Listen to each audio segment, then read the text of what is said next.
She wasn't supposed to see it, but she picked up his phone just to move it. The screen was still glowing. One notification lit up his phone, and she shouldn't have seen it. Inside the app were videos he never should have saved. Within minutes, she would be staring at a life she never knew existed, and that same night, neighbors would hear 8 gunshots explode through a quiet apartment hallway. The man she trusted didn't just lie to her. He tried to erase her. To understand what happened that day, you need to understand who she was. Her name was Marisol, 34 years old. She worked as a dental assistant at a small clinic about 20 minutes from home. By every account, she was dependable, warm, the kind of person who remembered birthdays and checked in on people without being asked. She had built a steady life for herself. And for the past 2 years, she had shared that life with a man named Derek, 38, tall, well-dressed. By most accounts, Derek was charming. He had a way of making people feel seen when he spoke to them, confident but not arrogant, put together but not cold. He worked in logistics. Odd hours sometimes, but nothing that raised any flags. To the people around them, they looked like a normal couple. Weekend dinners, occasional trips, the kind of relationship that seems perfectly ordinary from the outside. But here's the thing about ordinary. Sometimes it's real, and sometimes it's just a very convincing surface. If you had asked Marisol's closest friend, a woman named Carmen, she would have told you that something started to shift about 6 months before everything fell apart. No, nothing dramatic, nothing she could point to directly, just a feeling, the kind that builds slowly without announcing itself. It started with Derek's phone. He had always been a private person. That, on its own, wasn't unusual. Plenty of people guard their phones. That's not a crime. But Marisol began to notice a pattern. Whenever she walked into a room, he would flip the phone face down. Not quickly enough to be obvious, just quickly enough to be noticed. She mentioned it once, lightly, the way you do when you don't want to sound paranoid. He laughed it off. Work emails, he said. Sensitive client stuff. She accepted that. For a while. Then there were the absences. Derek had always worked irregular hours, but they started stretching in ways that didn't quite match his explanation. He had gone until late on a Tuesday with no clear reason. A Saturday morning trip to run errands that turned into most of the day. Phone calls he took outside, even in the rain. She told Carmen she wasn't sure what to think. Maybe she was reading into things. Maybe she was being insecure. Carmen wasn't so sure. Was he hiding something, or was this just the anxiety that comes with any long relationship? That question stayed with Marisol for weeks. And then came the inconsistencies. Small ones. The kind that are easy to dismiss on their own. But when you start stacking them up, they start to form a shape.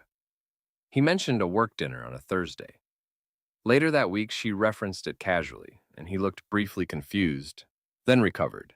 He told her he'd visit his brother on a particular weekend. His brother, and in an unrelated conversation, mentioned they hadn't seen each other in months.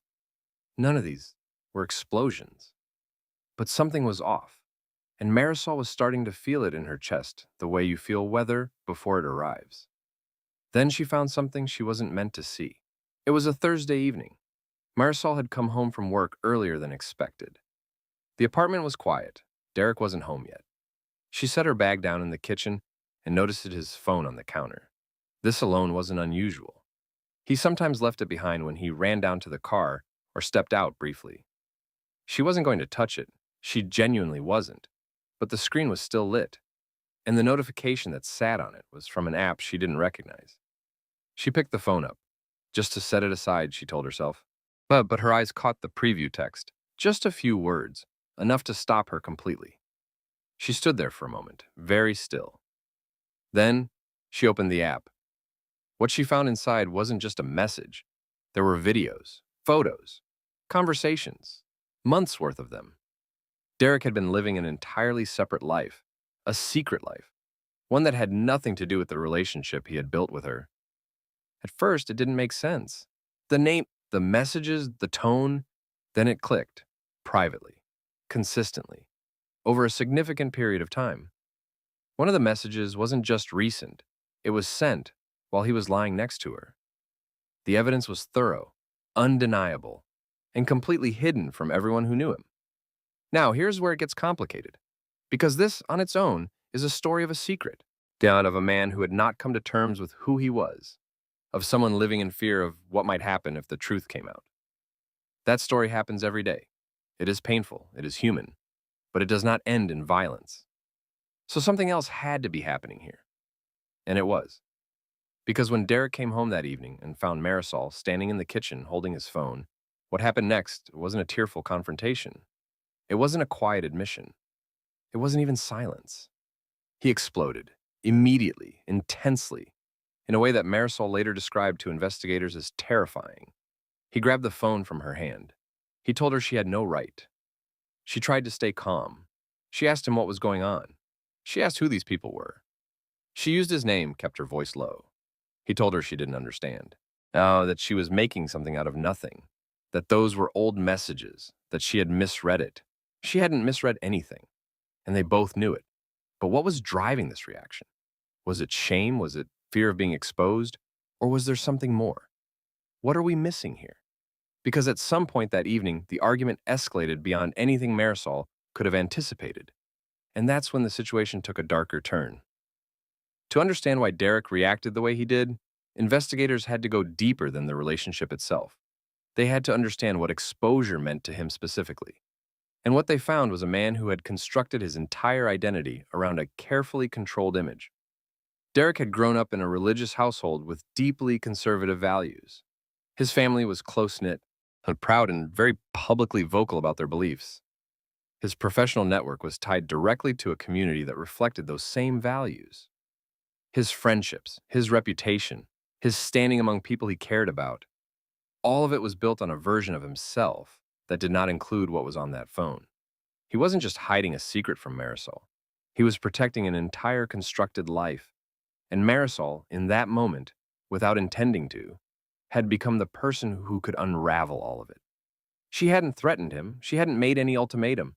But in his mind, she now held the power to destroy everything he had spent years building.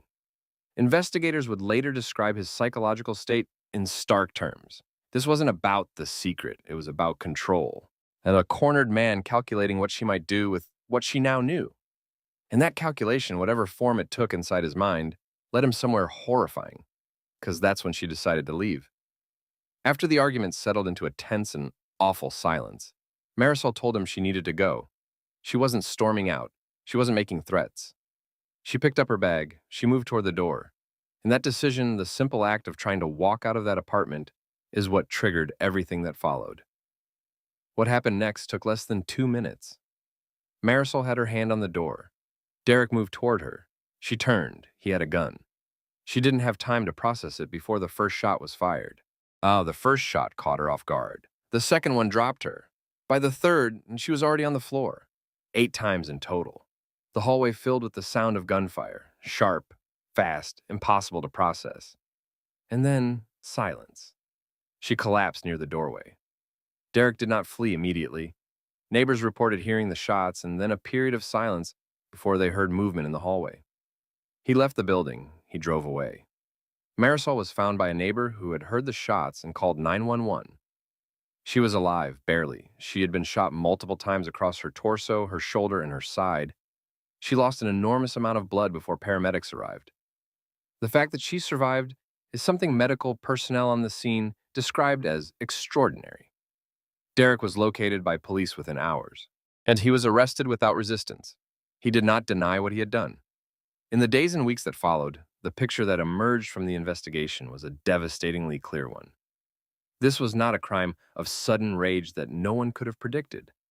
This was the outcome of a man who had spent years living in fear. Fear of who he was.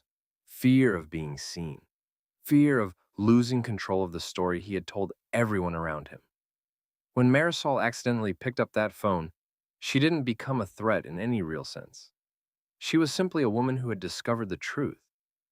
But in Derek's mind, she became the one thing he could not allow, a witness. And his response to that was an act of calculated, brutal violence that he chose in the time it took her to walk toward a door. Investigators, prosecutors, and psychologists who reviewed the case all pointed to the same underlying pattern. This wasn't about the secret itself. It was about control. The secret had always been manageable, as long as he controlled who knew it. The moment that control was gone, his entire psychological structure collapsed. And rather than face what that meant, he reached for a gun. Derek was charged with attempted murder and a series of related firearm offenses. Given the weight of the evidence, the physical injuries sustained by Marisol, the forensic data, and his own statements to investigators, the case proceeded quickly toward trial.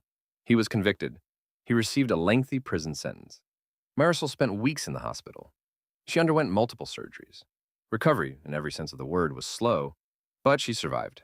And in the time since, through those who spoke on her behalf, the picture that has emerged is of a woman who is still here, still present, rebuilding. Carmen, her closest friend, spoke publicly about what Marisol had said in the days after she was stable enough to speak. She said Marisol's first coherent question wasn't about Derek. It wasn't about what happened or why. Her first question was whether her family had been notified. Even in the aftermath of something that catastrophic, her first thought was for someone else. That tells you who she was, and it tells you exactly the kind of person Derek chose to point a gun at. The case raises questions that don't have clean answers about identity and the violence that shame can produce, and about what happens when someone chooses control over honesty for so long that the truth becomes something they're willing to do the unthinkable to suppress. About the warning signs that are in hindsight visible, and about how quickly something can move from silence to irreversible. There is no version of this story where Derek's secret justified any form of harm. There is no version where Marisol did anything wrong by picking up a phone in her own home. But the gap between those two truths is exactly where this tragedy lives. A man so afraid of being known that he nearly killed someone to stay hidden. A woman who simply picked up a phone. And a door she almost didn't make it through. The details of this case are disturbing precisely because of how ordinary everything looked before it happened. A quiet apartment, and a relationship that appeared functional. A man with a carefully constructed life, and a moment, just one moment, that collapsed all of it. Marisol didn't go looking for what she found. She just came home. And that is the part that stays with you when you walk away from this case. Not the violence, not even the secret, but the randomness of it. The ordinary evening that became the worst night of her life because she happened to pick up a phone that was left on a counter. She survived. And that is the only part of this story that doesn't feel like it was almost taken from her entirely. If you've made it this far, I want to ask you something genuinely. At what point does a secret stop being private and start becoming dangerous? Because in this case, the truth didn't just come out. It detonated. Leave your thoughts below. I read them, and if this kind of case is something you come back for, subscribe. There's more coming.